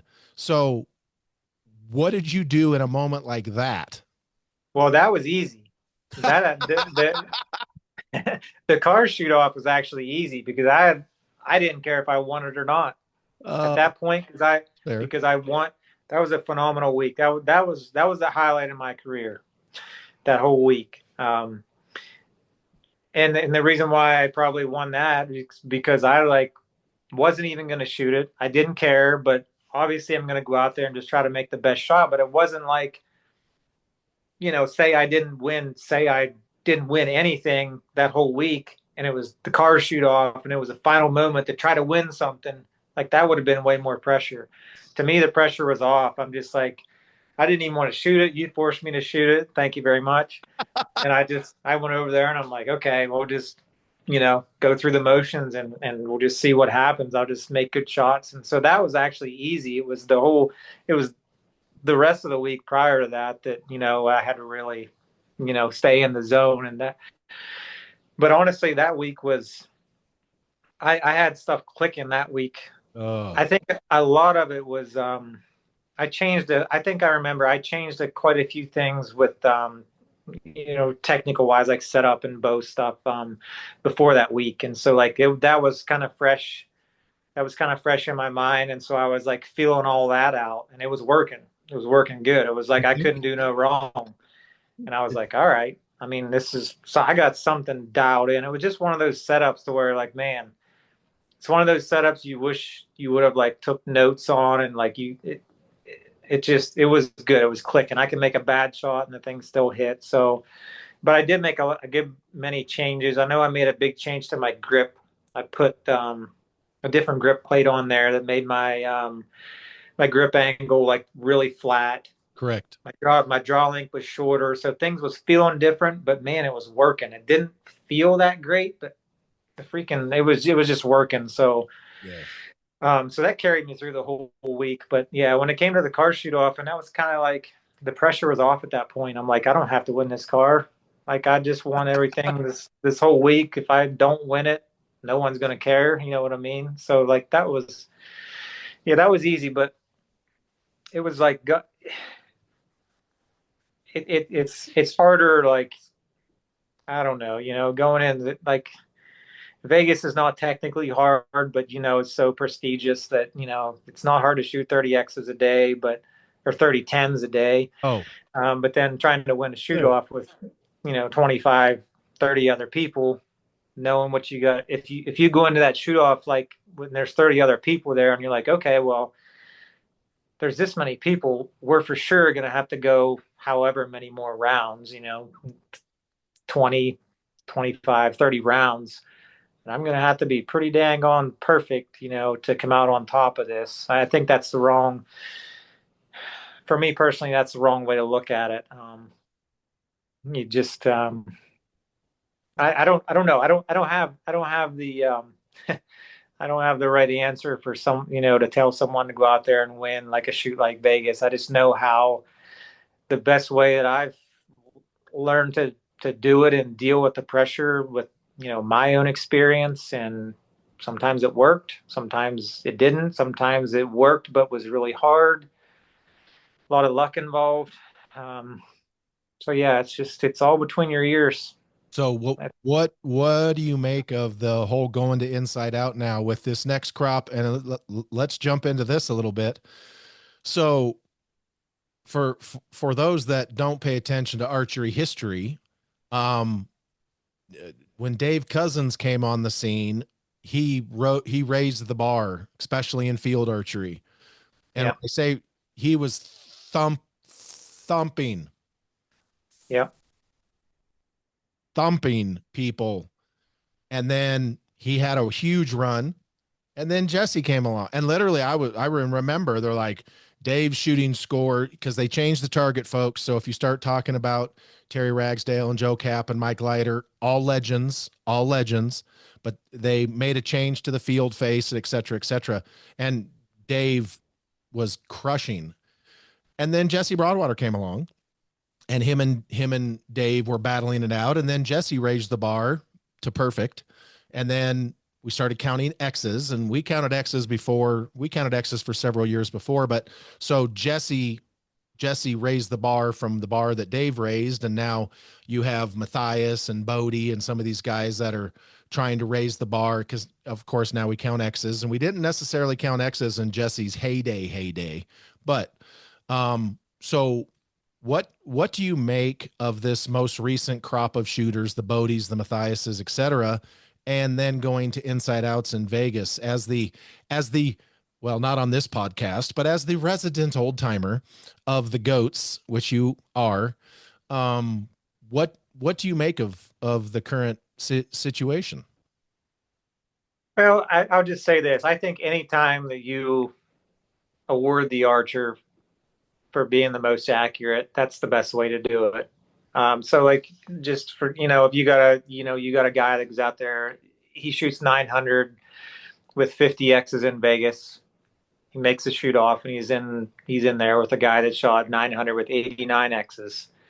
Right. Like, and the guy with 89 X's could lose. You Right. know what I mean? So like I'm all about awarding the most accurate shooter, and any way you can do that, like counting inside outs or counting the X on the FIDA, the 50-meter target. I think I'm all for that. Um, I like the Lancaster style of shoot up to where every arrow counts and the score, and it's part of your seed going into the final event. To where it awards you for shooting better, for shooting more accurately. So you could go into the Lancaster event, which I did a few times. Top seed because I shot good through my qualification round, all my shoot up my matches, like all that counted and going into the final event. It wasn't like he was thrown in there and had to start from scratch. So I definitely agree with all that. I'm glad Bodie won Vegas this year because he had the highest X count, right? I believe so. Yeah. Yeah. So I mean, it's always cool to that like for Vegas, if a guy has the highest X count and he ends up winning it, that's always cool to see. But it's I get it. The shoot offs are it's a spectator thing, and that's what it's all about. But it still sucks when, like I say, when you're a guy that goes in there and was the most accurate shooter all the way through up until the shoot off part, and then it gets set back to zero, and then all of that, all of the work you done and everything just kind of goes out the window before, and it all boils down to a small amount of shots to Right. determine a winner. I get it, that's all for show, but like doing it like Lancaster does is I think a good way of doing it. So yeah, anytime you award the most accurate shooter throughout from the very first scoring arrow to the last, to me that's the best way to do it. All right. So prime. Now, for those of you that don't remembers that your rememberables isn't working, Jesse Swampwater here is also a guy who showed up to indoor nationals shooting X10s and shot 120 in normal scoring with X10s. So he's not afraid to slang them. So prime Jesse Broadwater or 40-year-old Jesse Broadwater, whatever. They're both better than me. Um, comes it, you're going to Vegas. You get to shoot the 900, and then after, let's just say 10 ends of X counts, after 10 ends, you're going to inside out super X's. Do you change arrows? What arrows do you shoot the whole time? Do you shoot one arrow the whole time? What's your strategy knowing you got to shoot the 900, make it through 10 ends of X is the 10, then you go to inside outs? What's your strategy? Well, I would say if I knew that going in, I would definitely have. Yeah, I would. Yeah, I wish, kind of in a way, I wish they made a rule to where you had to shoot the same arrow throughout the whole thing. Mm-hmm. I think that's probably the best way to do it. But if they don't have that role and that going in, then I would definitely have two setups prepared very, very well. That's what I'd say about that. But I wish they would. I wish they would have it to where you had to shoot the same arrow throughout the whole event because you'd see a lot of people out there with X10s trying to shoot a 900 with X10s, just to be ready for the shoot off. Right. Well, I mean, I don't got that kind of confidence or that kind of juice, but if I was a Jesse B or a Bodie or whatever, and I was forced to shoot the same arrow in Vegas, I'd shoot a 23. If Yeah, exactly. That's what I was gonna say. Yeah, you'd see way more people shooting a 23 or whatever, if that went into effect. But I think that would be, yeah, I think that would mix it up a lot. I think it should be, you got to shoot the same arrow the whole time. We're gonna score inside outs, and yes, just that's how I think it should be. yeah, I mean, me personally, I think someone should be able to. I'm not an arrow manufacturer. I just play it on the radio, but I think let people shoot whatever they want for the 900. But once you start the shoot off, that's the arrow you shoot off with. So you could shoot a 27 for the 900 and then transition to a 23 or an X10 for the shoot off. That wouldn't bother me at all. But it is what it is. And I've seen you do some crazy shit with an X10. So I'm not gonna say anything about that. So let me ask you this. And I know for a fact you still got some of that fire burning in you. You're just trying to work through some other things right now. Your wife may or may have not tattletaled on you, but the Olympics 2028, we all know if this was 15 years ago, yeah, we all know what would probably be happening there. So with the Olympics coming up, you ain't that old. Any Any thoughts about making a run ski for that? Because not only did Jesse shoot the 1440, 90, 70, 50, 30 pretty damn good. I don't even know if you ever shot under a 1400 on that, which is disgusting, but you did really well at the 50 meter also. So with the Olympics now, just the mixed team, of course, so it's only one slot. You gonna make an appearance for that for those trial events? What do you think?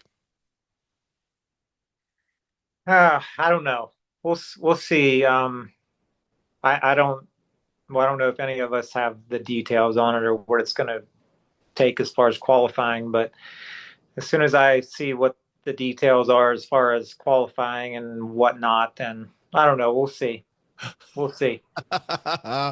It's just, it's like it's one of those things again to where you got to get yourself in the right mindset to even take on that task because if I'm going to do it, it's going to be all in, you know what I mean? It's not like I'm going to do it to win the Olympics, not just to, you know what I mean? So, that's a huge it's not only a huge time thing and dedication thing. Um, but yeah, it's a whole mental state you got to get yourself in. So, but it's could for me at this stage, it could be a once in a lifetime deal possibly. So I don't know. We'll see. I'll put it this way. I'll put it this way. You go out and you get that Olympic spot, I'll never bring up NFA internationals again. Who says I'm not done trying? Who says I'm not done trying for that? Touche. I I still got plenty of years left for that. Yeah, you're not wrong. I got nothing. I mean, Dietmar Trillis and Barnesdale and dude, there's guys that won Vegas that were more than 10 years older than you. So yeah, you're right. I should probably keep my lips together on that one. You're not wrong. If I die without winning that thing, I just don't know how. I don't know. Oh my God. I can see the fake tombstones now. Jesse So Broadwater, husband, father, arch archery goat, never won indoor nationals. yeah, exactly, Yeah. exactly. I wouldn't bring that So I wouldn't bring that up at the funeral, nothing, I promise. yeah, Fingers so crossed. we'll see. Like I said, moving forward, if we're gonna continue to do what we want to do with the booth and going to events and me shooting, then it's gonna be a lot more pressure off my back, and it'll be a lot more enjoyable. And a lot of times, if it's a lot more enjoyable, you're gonna do pretty good. So you're gonna do better. So Absolutely. we'll see. All right. We'll So see. before I let you go, let's talk competition archery products. One second, I did want to say because I missed out on this. So Okay. I want to give a shout out here because um, right after, so it would have been a few months back whenever the word kind of got around and I wasn't showing up at events or whatever. Some people, couple people reached out and was like wanting to know what was going on. Well, one of the people was Gaius Carter, and I did want to give him a little shout out because it was pretty honorable what he did. So he actually reached out and you know offered to help in any way that he could. And I didn't, at the time I didn't really wasn't really sure what I wanted to do yet, but I did want to give him a little shout out because he may have been the only one of the very few that reached out with trying to help me out any way that I could, not only me like shooting wise but for the business too. So I definitely appreciate him reaching out. I didn't want to leave this podcast without mentioning that. So before I forgot, I definitely wanted to mention that. So I appreciate that to old Gaius Carter and reaching out to me. All right. Well, that's cool. Very cool. So let's talk competition archery products. Obviously, the point debacle notwithstanding, where do things stand right now as far as the points go, inventory goes, new projects go? Are you keeping up? Are you getting inventory rebuilt up? What can folks expect out of Jesse and Cap moving forward? Yeah, we got I got inventory. That's what I've been mainly working on. And that was the goal when I made that slew of ballistics, and that was going to be all the ballistics we needed to get us through this year, basically, just going off of past, records and numbers and stuff like that. So they didn't work out, but I just recently, made some other ones and kind of got enough to kind of get by. But in the meantime, I've been working on just building up inventory on, a lot of the points that, the distributors order Lancaster JVD, and then all of the like the indoor ballistics and stuff that are just website only orders. We have, I have pretty much all of that inventory that is really built up. So that's not going to be a problem, moving forward. Um, I got I got a good material supplier figured out at the beginning of this year, which was a huge help. Just having the right material and a good supply, a good consistent supply of material was huge. Running a Swiss machine, so got that figured out. That was a huge help. So yeah, we plan on just really having. I want to have it to where I have enough inventory built up to where I can work on other things if I need to, and you know what I mean. Just have a good pulse on what inventory I need to have and for how long it's going to last and everything. And that's kind of where I'm just pretty much at now.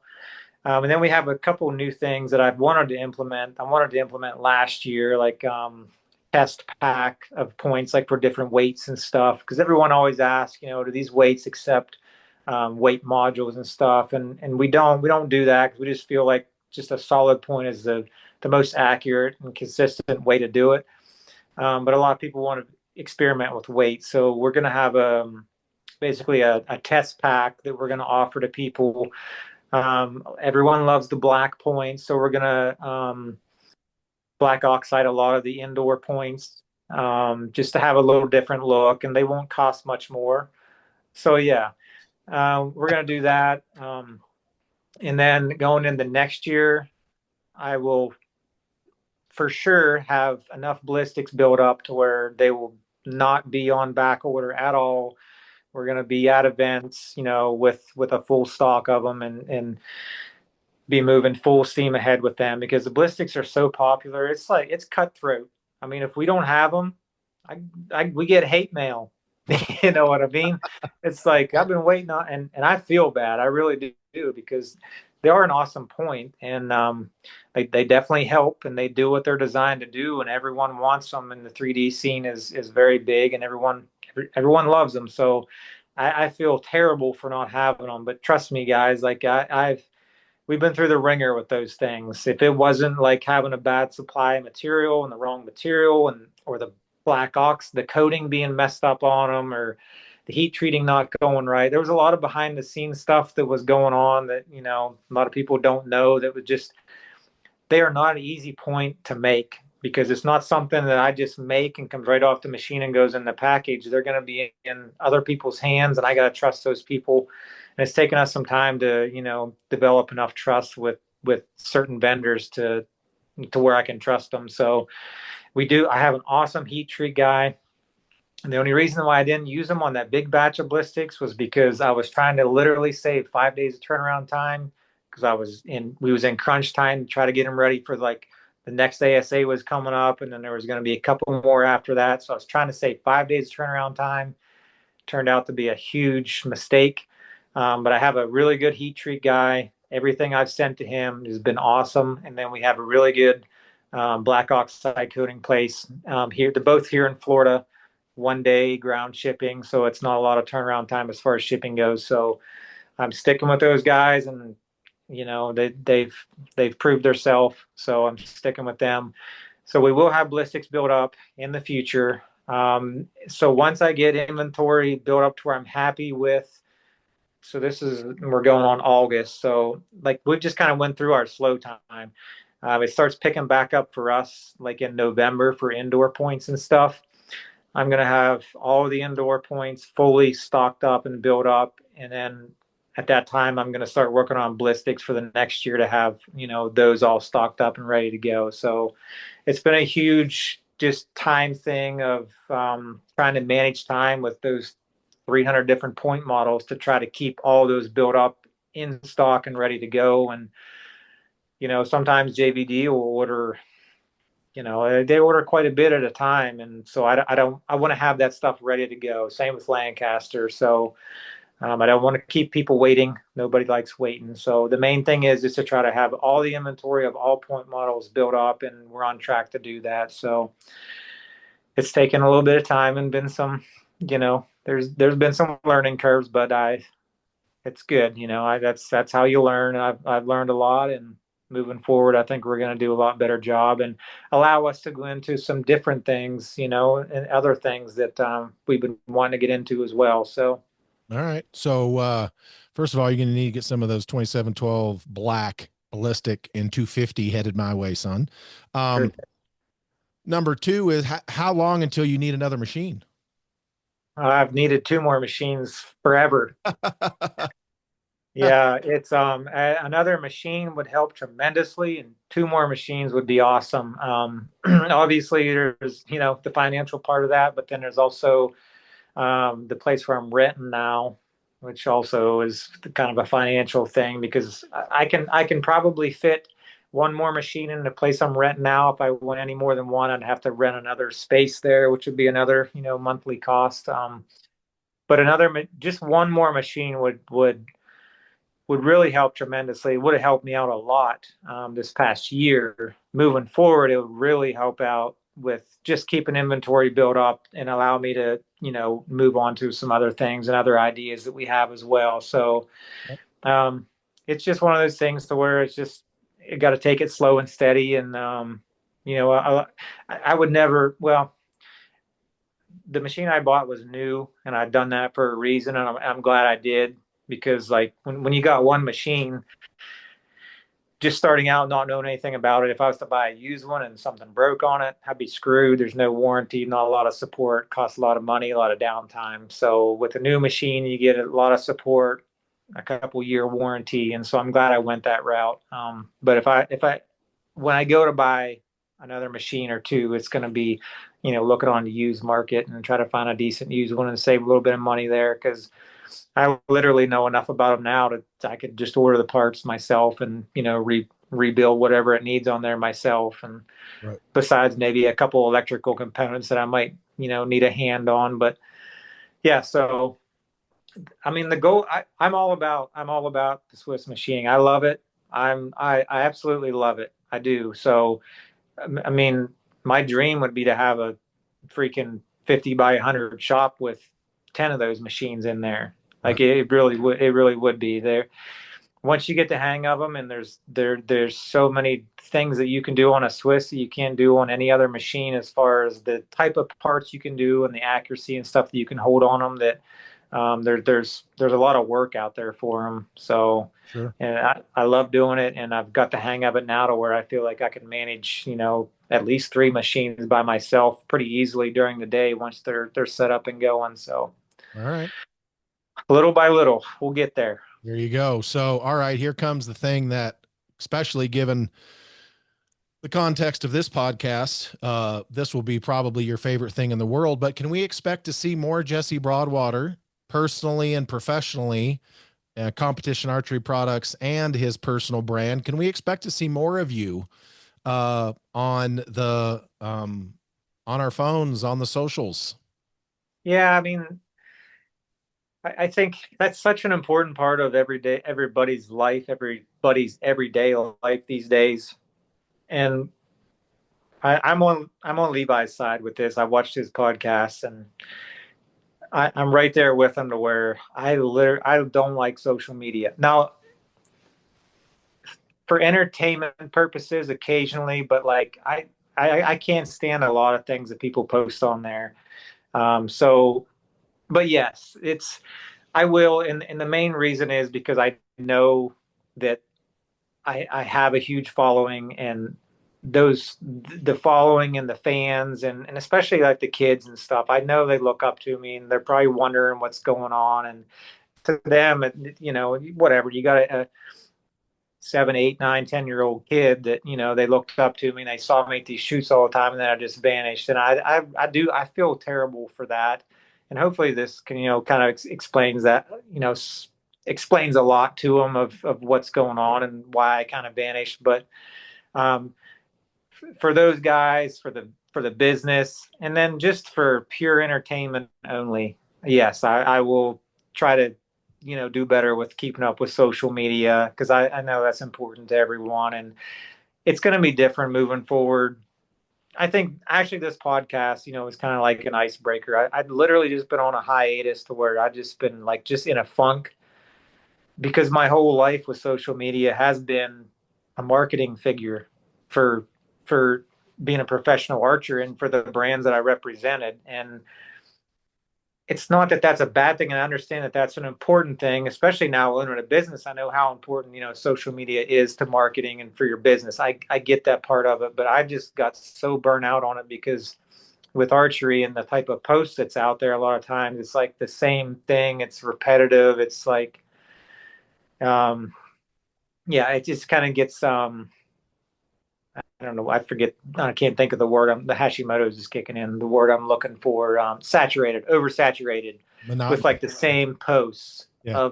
of with professional archers, and I just don't want to be that guy. For me, it's not fun for me to post it, and for me, looking through, like, I scroll past. I'll be honest. I scroll past those posts so fast of the same mundane posts from archers and stuff, like, because I know what it's about, and I know, I'm not saying that to be negative for anyone. I get it, like, but for me personally, it's just not my. I don't sit there and open up a post of someone who posted a picture of their whatever 3D target or their Vegas target, and look at why they, like, I just, because I know, because I've just been in their shoes and stuff. So I'm not going to be, that's not going to be my post moving forward. And I don't mean that in a negative way once again, but yes, I will try to do better. Just posting. My wife's been on me about this for a while, and just, saying, just post whatever, your fan base wants to see stuff. And, I get it. So I think this podcast and moving forward, and now that it's been a few months since all this crap happened, I think it'll be an icebreaker and kind of different moving forward now. And Well, good. I'm happy to hear yeah, that. And I mean, Levi has people that post for his businesses. well, So, yeah, there's so it's not like well, Levi's doing that either. So his thing was definitely on the personal side. The professional side, Levi's at the level he's got people for that. I don't think maybe Cap yeah, might not be at the position to have somebody just for that right now, but yeah, man. I mean that I'm happy to hear that. There's lots of folks out there that want to see and hear from you. It doesn't even matter. Like, no one wants to watch you eat a peanut butter and jelly sandwich at lunch, right, but at the same time, you can talk about all kinds of stuff that just normal archers are going to be interested in just as far. I mean, look, there's a balance between none and Paige. yeah, Paige is yeah, hardcore with it, right, probably way above your pay grade when it comes to the amount of exposure she gives her life on social media. But I'm happy to hear that. Um, you know, First part of this podcast was a little bumpy, let's be honest, but I'm glad that you got to get it off your chest. I would still, because love you like a little brother, and I'm friends with the other folks involved, and maybe sometime down the road, years down the road, you guys can sit down and talk. But if not, it's none of my business. But I'm happy to hear that. Hopefully, this got a I don't want to say a weight off your chest, because you didn't have to do it, but like you said, hopefully this is an icebreaker for you.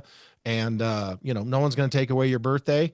There's lots of people out here that probably don't annoy you as much as I do relentlessly with calls and texts and threats to show up at your work. But um, you've been a good guy, and you've been a face for this sport for a long time. And you know, don't go running off, fucker. yeah, yeah. Like I said, this sport's given me so much, and I don't want it, the people that have made it this far in the podcast. I don't want it to be any sort of a negative.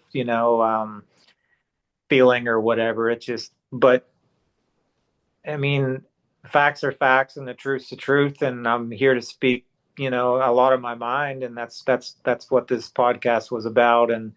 But, the bigger thing that trumps all of that is all the positivity that the whole archery community has brought me. I'm not going to let, this one little bump in the road in my life, take away all of that for sure. That's not going to happen and it never will happen. So things happen and, for whatever, everyone, they have their reasons. Everyone's got their reasons, whatever it may be. I mean, I think it could have been handled way differently. That's just me personally.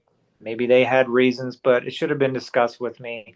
That's that's whatever. But the main thing is I'm not done with archery and the archery community, and for sure, I definitely still want to be involved in it, especially now that we got the business, and not just because of that, but just because of the good people. I mean, like I said, a lot of my good friends were made through archery, and everyone in the archery community feels like a family to me, and I don't want this podcast to steer them any different of, them thinking that I think any different of them or the whole archery community just because of, some of the things that I said or some of the things that happened to me personally. That's just between me and, just certain people. It's not everyone. It's not the whole archery community. So Yep. very, very thankful for everything that archery's provided me. I mean, I wouldn't be, who knows where I'd be without archery. But things will just be a little bit different moving forward, and different's not a bad thing. So we'll see all you guys soon. There we go. Well, I definitely look forward to seeing you. Obviously, I don't even go to 25 tournaments anymore like I used to either. Thank effing God. But definitely look forward to maybe seeing you and Lisa in Vegas, maybe seeing you at Indoor Nationals, et cetera, et cetera. So Yeah. definitely appreciate you, you know, stepping up and doing this. I know you had a lot to say. And look, man, for a lot of you watching this, you might have never heard Jesse talk this much and certainly not express himself like this. So I really appreciate that. But in the meantime, not that there's much lately, but let everybody know where they can keep up with Jesse Broadwater and competition archery products on the World Wide Web. Yeah, competition archery products. We're on Instagram and Facebook. And then just Jesse Broadwater on Instagram and Facebook as well. Yeah, we're gonna be doing a lot more as far as the business stuff. Like we just done a giveaway, which is pretty awesome, by the way. We done a giveaway with a knife that my dad handmade and doesn't point. So yeah, we'll be doing a lot more of that stuff. So yeah, check us out. Give us a follow or whatever, and we'll be posting some more cool stuff on there. All right. There you go, everybody. That was Jesse, the Freak Show Broadwater. He will forever be the Freak Show because, well, he was and he is. And so that is just Hey, what? explain to people where that name came from, would you please? It's not self explanatory. To a lot of people, it's not. Well, and okay, well, so if you if you're old enough and you remember back in the circus days, like you would go and see the freak show, which would have some of the most hardcore people doing the most hardcore shit, whether they were swallowing swords or lifting up heavy objects, just stuff that you would just watch people do just while it just like you couldn't believe it. Like it was a freak show. Like you would watch people do things, eat glass bottles or whatever the hell it would be back in the day. But it was a freak show. Like you just never seen it before. And so when Jesse was having his run, won outdoor nationals like 7, 8 years in a row, and the Vegases and winning all 5 events at Yankton, it just literally got to the point where watching Jesse perform at these events was like watching a freak show. Like you just couldn't believe your eyes. His shot was like Memorex. Like you couldn't tell, like I said earlier, you couldn't tell if he shot an inside out X or shot it over the building. You just couldn't tell. He emotion wise, shot execution wise. I did see him punch one. I did see him punch his release once at the Arizona Cup, and it was disgusting. He hit Yeah. It was the worst shot I've ever seen him make in his life.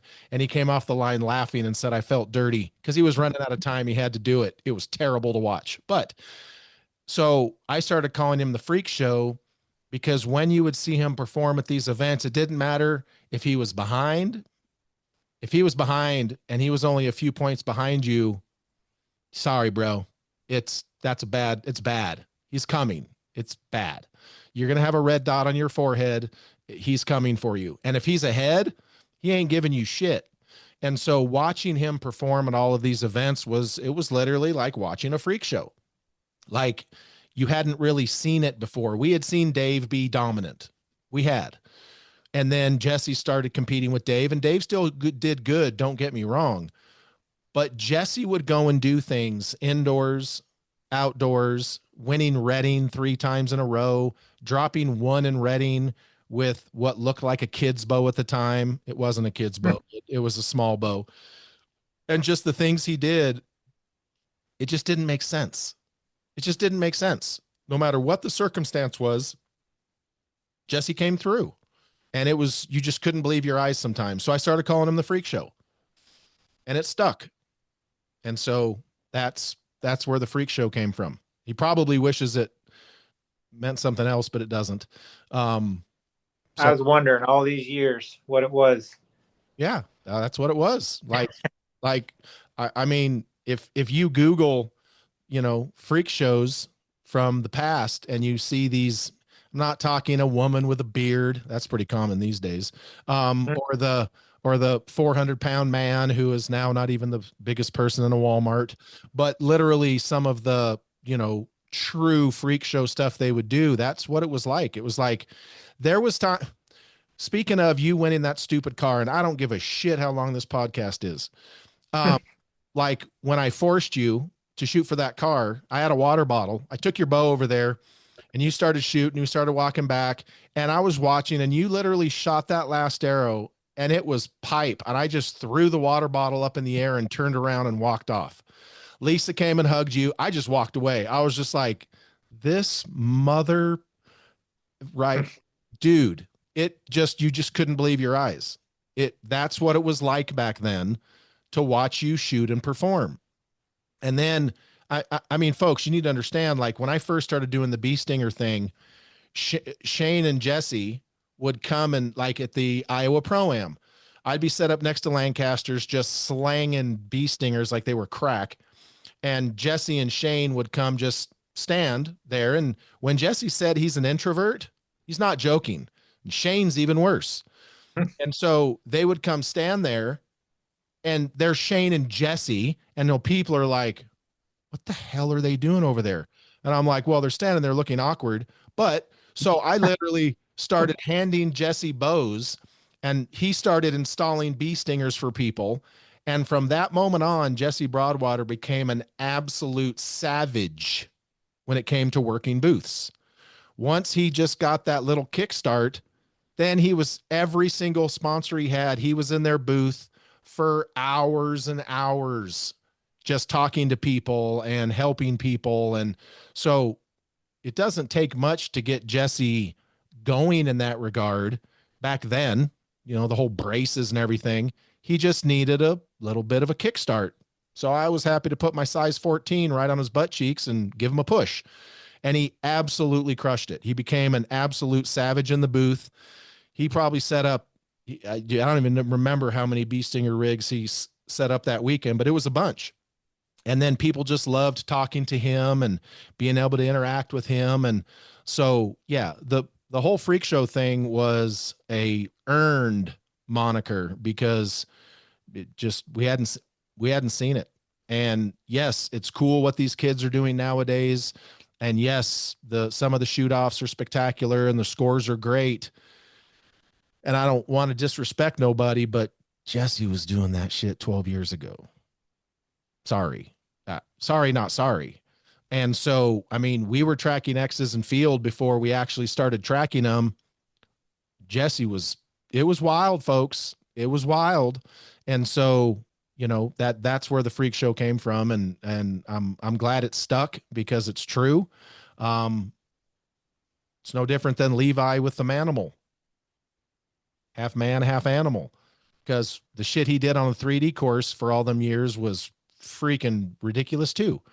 And so, yeah, that's where the freak show came from.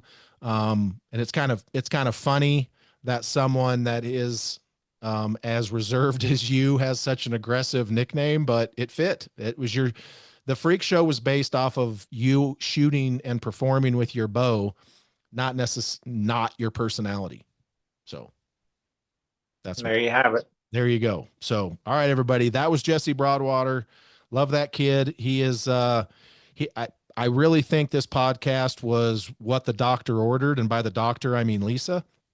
And so we are, hopefully going to start seeing Jesse. Look, just from what he described here, I wasn't prepared for all of that. I didn't know all of that. I knew some of that, but I didn't know all of it. I mean, as bad as the health stuff has been, I knew about one of the moves. I didn't know about all the moves. I knew about one of the hurricanes, not both of the hurricanes. Like, that's a rough patch.